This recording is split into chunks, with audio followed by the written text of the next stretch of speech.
What is going on, everyone? This is Eric coming at you from just outside of Hartford, Connecticut, and today is Veterans Day of 2021. As a result, I decided that the best thing to do is to have a player bio discussing one of the veterans that played in professional sports. So this player bio is going to be discussing the life and career of Roger Staubach. Now, Roger Staubach was born on February 5th, 1942 in Cincinnati, Ohio. Staubach would play in 3 sports while he was enrolled in high school: football, baseball, and basketball. Now, he showed the most promise in football and baseball. Staubach, he was his high school's star quarterback, and he was initially interested in playing for Notre Dame, but they didn't show as much interest in him as he did them. Instead, he would look at Purdue. However, a recruiter from the United States Naval Academy liked what he saw in Staubach, and he began to heavily recruit the talented athlete. Staubach was initially hesitant to enroll at an armed forces school, but he loved the high morale atmosphere at the campus. Now, due to his low test score on an entry exam in English, Roger would enroll at New Mexico Military Institute to work on getting his English grades up to the level needed to enroll at the Naval Academy. While there, Staubach improved as a quarterback, leading his team to a 9-1 record. In 1961, Staubach officially enrolled at the U.S. Naval Academy, also known as Navy. Now, originally, he was the 3rd-string quarterback for Navy. The 1961 season was rough for Roger, as he did not see the field at all. He also found himself breaking many rules at the academy. He had 150 demerits over in his first semester at Navy. When he was home for Christmas break, he seriously did some soul searching, and he almost decided to quit the team. He almost decided to leave Navy, go to a different college, maybe a college that would give him a chance to play right away. However, he decided to remain at the Naval Academy. Now, in 1962, Navy's offense started off very slow. Staubach would jump in during a game against Cornell, and he helped to jumpstart the offense, leading them to a 41-0 victory. Staubach would pass for a touchdown, while adding 2 more on the ground.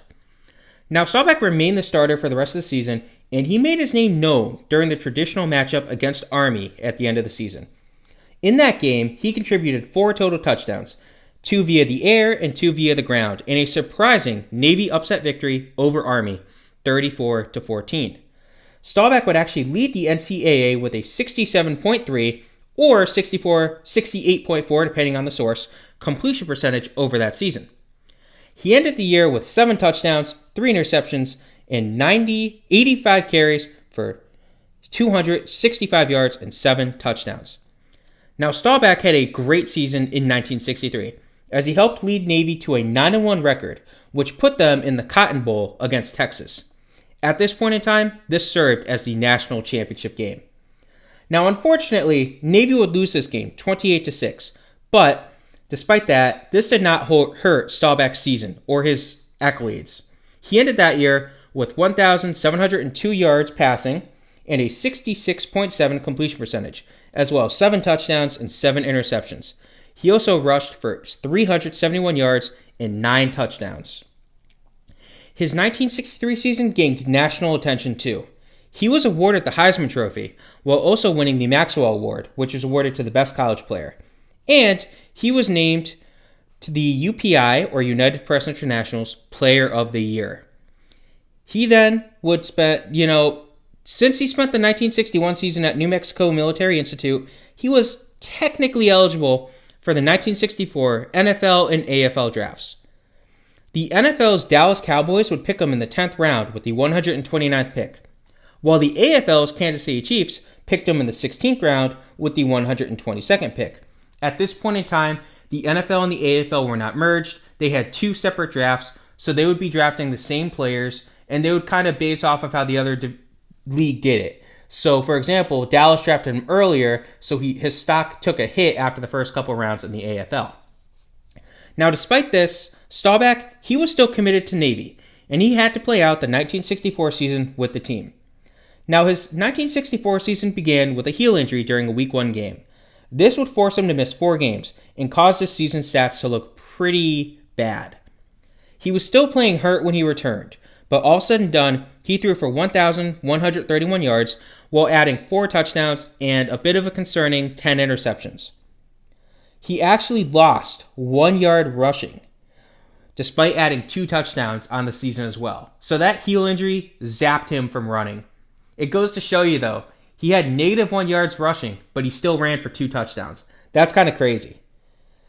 So after this, it was clear that the heel was still bothering him, but it didn't matter because this was the end of Staubach's college football career. Still, he continued to play baseball for the academy and was actually named the captain of the team during his senior season. Upon graduation, the Naval Academy decided to retire his number of 12. Interestingly enough, during his junior season, the Naval Academy detected that Staubach was actually colorblind. This stat makes his football career that much more impressive. Now, since Staubach had enrolled at Navy, he had to complete a tour of duty. At this point in time, the athletes were not able to request a waiver to make an attempt to play at the professional level. Nowadays, we do have that, but back then, we did not. As a result of this, in the summer of 1965, Staubach volunteered to serve in South Vietnam during the Vietnam War. He was a supply corps officer at Chulay Base area until September of 1967, when he returned to the United States. At some point, Roger decided to play for Dallas over Kansas City, once his commitment to the Navy was over.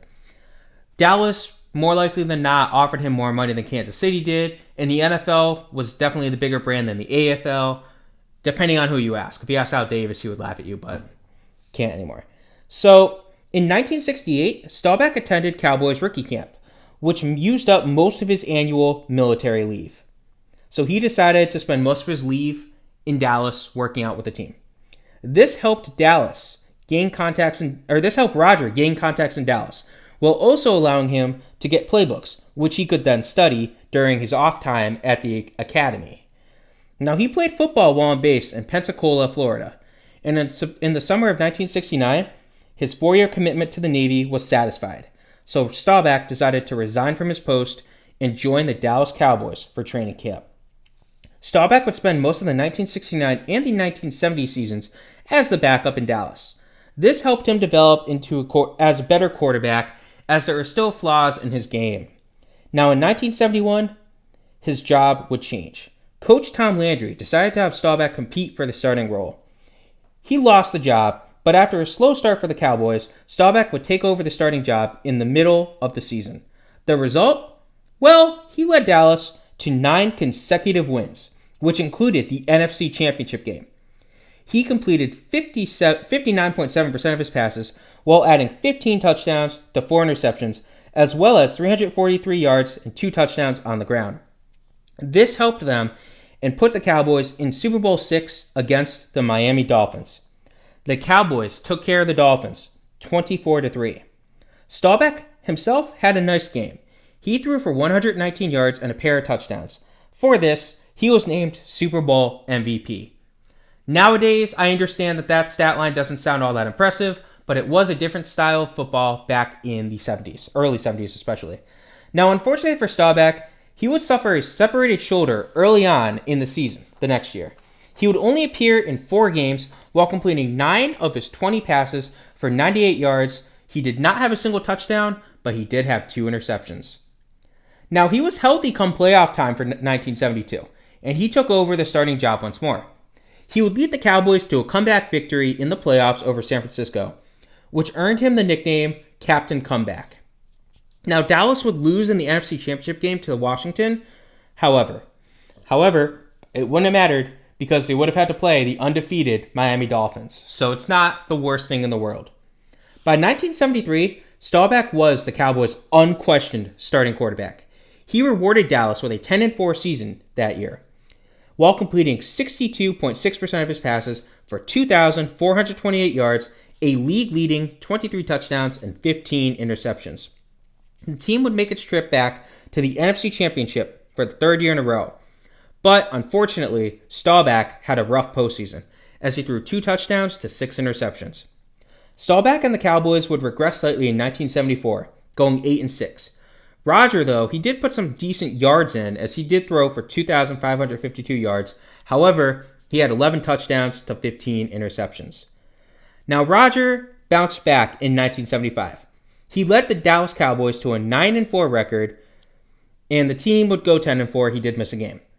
Now, he would complete 56.9% of his passes for 2,666 yards, 17 touchdowns, and 16 interceptions.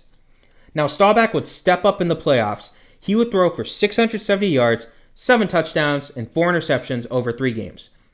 The Cowboys would make a trip to Super Bowl X, but they would lose this Super Bowl to the Pittsburgh Steelers. The 1975 playoffs saw a key moment in Staubach's career, though. During a divisional round game against Minnesota, Dallas found themselves down 14-10 with only seconds remaining. Staubach launched a 50-yard pass to Drew Pearson, which was caught and gave Dallas a huge come-from-behind victory. Captain Comeback struck again. After the game, Staubach was asked about the pass. He said that as he threw the ball, he said the Hail Mary prayer. Since then, any last-second attempt at the end zone is known as a Hail Mary.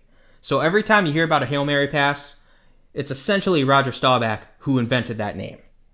Now, Staubach would improve more so in 1976, leading the Cowboys to an 11-3 record behind his 2,715 passing yards, 14 touchdowns, and 11 interceptions. Unfortunately for them, the Cowboys were upset in the first round of the playoffs, in part due to Rodgers' struggles, as he would only throw and complete 40.5% of his passes. He did not have a touchdown, but he did throw 3 interceptions. Now, the 1977 Dallas Cowboys had one of the best seasons in franchise history, as they would go 12-2.